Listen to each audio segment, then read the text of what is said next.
A fiery hearing on uneven economic relief efforts is coming. Staggering job losses. Severe economic contraction. A historically unprecedented, and, to this point, uneven, emergency federal response. The economic side of the ongoing public health crisis will go under the microscope Tuesday morning as the two primary architects of that response testify on Capitol Hill, Treasury Secretary Steve Mnuchin and Federal Reserve Chairman Jerome Powell. Bottom line, lawmakers in both parties have registered a myriad of complaints and concerns over the trillions of dollars appropriated for a network of programs aimed at forestalling domestic economic collapse. Those issues, from the massive small business emergency lending program, to funding for state and local governments, to bailouts for airlines, to the temporary easing of banking regulations, will all be front and center of the first major oversight hearing since the passage of the $2 trillion CARES Act. Why this hearing is on the schedule. This Senate Banking Committee hearing is required by the CARES Act, the $2.2 trillion emergency economic relief package, the largest in U.S. history. This hearing is the quarterly oversight hearing of the Federal Reserve and Treasury's actions in accordance with that law.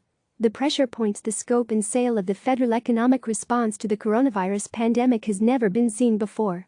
But with size and the head-snapping speed through which the programs came together comes the potential glitches, hiccups or serious problems. Expect concerns about all three of those negative consequences to be put on display in full Tuesday, and expect, at various points, this to turn into fiery hearing with sharp exchanges. Aids A.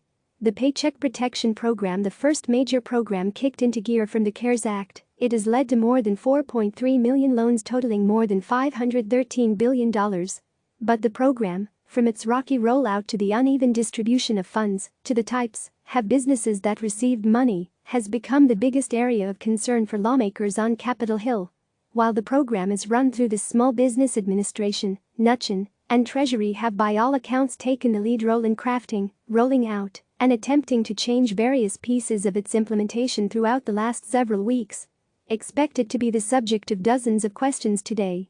Also hanging out there, the administration has, to this point, refused to release the list of companies that have obtained loans through PPP.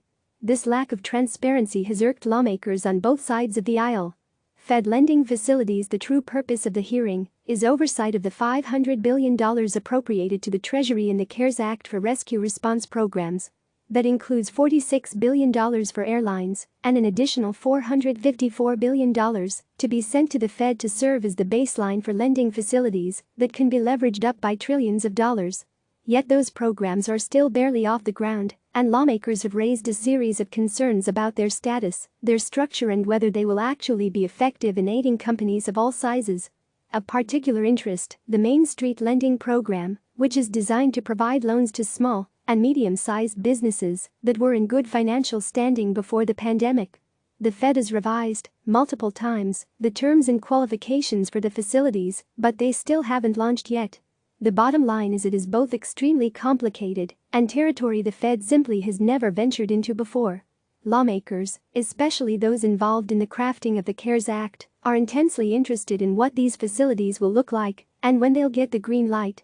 As Powell says in his prepared remarks, importantly, with these and other facilities that the Federal Reserve has not employed before, public input has been crucial in their development. State and local funding. This has become one of the central points of disagreements on Capitol Hill, how and whether to direct more funds to states and localities as their budgets are decimated by the pandemic response. The CARES Act included $150 billion. Democrats are pushing for hundreds of billions more. Republicans are largely split on the issue, with significant concern inside the GOP about bailing out states that were facing budget woes prior to the pandemic. The Fed has also created a lending facility for states and localities to purchase short-term debt directly from U.S. states, counties, cities and certain multi-state entities. The scale of that program, and which localities qualify, is the subject of intense interest on Capitol Hill. Phase 4. Senate Republicans have called for a pause in stimulus spending in response to the COVID-19 outbreak. House Democrats have already passed another $3 trillion economic recovery bill. The future of the next recovery stimulus package is about as clear as mud right now, which makes Powell's words all the more important. In recent weeks he's stressed that there may be need for further fiscal action by Congress. Democrats have repeated those words over and over again as evidence Congress needs to act now on the next package.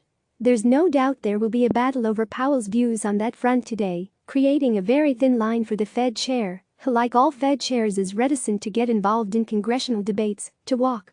Powell versus Mnuchin on the economy. Powell has made very clear in recent public remarks the depth of the current crisis hasn't been seen in more than 80 years, and that the recovery timeline remains unclear due to the number of unknowns associated with the pandemic. Mnuchin has been far more upbeat about the future, pledging a turnaround in the third and fourth quarters, and emphasizing future congressional action should wait until it's clear what the CARES Act has accomplished. The two pillars of the U.S. economy get along well, by all accounts, and speak regularly given how closely intertwined Treasury and the Fed are in the economic response. But the split in public projections of what happens with the economy has been noticeable in recent weeks. Who to watch? Republican Senator Mike Crapo of Idaho. Crapo is the chairman of the Senate Banking Committee and was central to the drafting of the programs Treasury and the Fed are now putting into place. Quiet and reserved in public, but if not the central player for Republicans on this front. Senator Pat Toomey of Pennsylvania. Toomey is a member of the Congressional Oversight Commission overseeing the Fed Treasury and has made clear he has several major questions for Powell and Mnuchin. Democrats. Senator Sherrod Brown of Ohio. Brown is the top Democrat on the panel and a sharp critic of Wall Street. Elizabeth Warren of Massachusetts. Warren was on the panel that oversaw the 2008 bailout and has become known for her viral interrogations of witnesses at Senate hearings. Mark Warner of Virginia. Warner took the lead role on the Democratic side crafting the Fed Treasury piece of the CARES Act and is intimately involved in their operations and rollouts. Senator Brian Schatz of Hawaii. Schatz has been a keen observer of the Fed's actions in the last 2 months and has raised a number of concerns about the direction the central bank has gone, or may go, to this point. Click subscribe to receive the latest news.